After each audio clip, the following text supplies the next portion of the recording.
Bonjour et bienvenue dans ce nouveau tutoriel.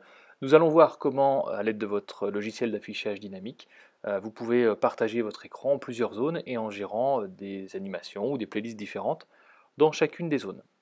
Donc là, on est dans le cas d'un écran avec, on va dire, une planification habituelle pour l'instant, et puis on va glisser d'autres médias ou d'autres playlists dans le planning de cet écran.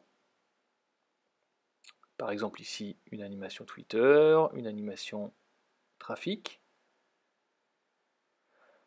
Voilà, donc dans le fonctionnement classique, eh bien, ces trois playlists iraient se jouer sur la totalité de l'écran. Mais maintenant, nous pouvons affecter pour chaque playlist une zone. Par exemple, celle-ci en zone 2, celle-ci en zone 3.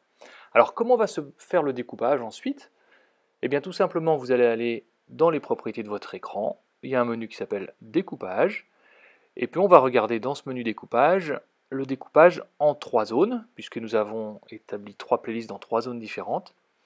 Et on va sélectionner le découpage qui nous convient.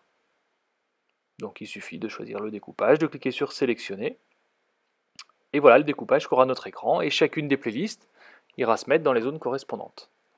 Pour voir ce que ça donne à l'écran, tout simplement, comme d'habitude, vous faites voir, et vous avez vos trois zones, avec en haut la playlist principale, on a le trafic en zone 2, et le Twitter en zone 2 et le trafic en zone 3.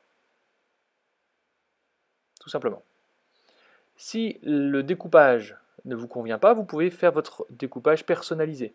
Donc vous allez en bas de la rubrique. Moi je veux 3 zones, donc j'efface la zone 4. Et puis je déplace tout simplement mes zones.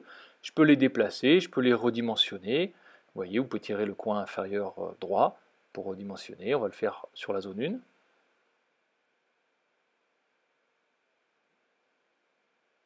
Donc voilà le découpage en 3 zones que je souhaite obtenir. Je fais tout simplement créer.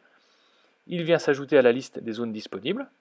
Et je vais la sélectionner comme étant mon découpage par défaut quand il y a 3 zones. On va aller vérifier ça dans le preview de l'écran.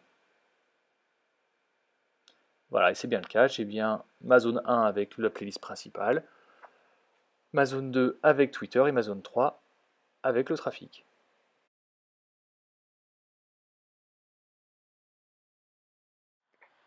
Alors il est à noter que cette nouvelle fonctionnalité est disponible uniquement pour les players qui disposent de la version 3 du logiciel. Ce seront les players qui seront livrés à partir de mi-juillet 2014. Voilà, je vous dis à très bientôt. Merci d'avoir suivi ce tutoriel. Au revoir.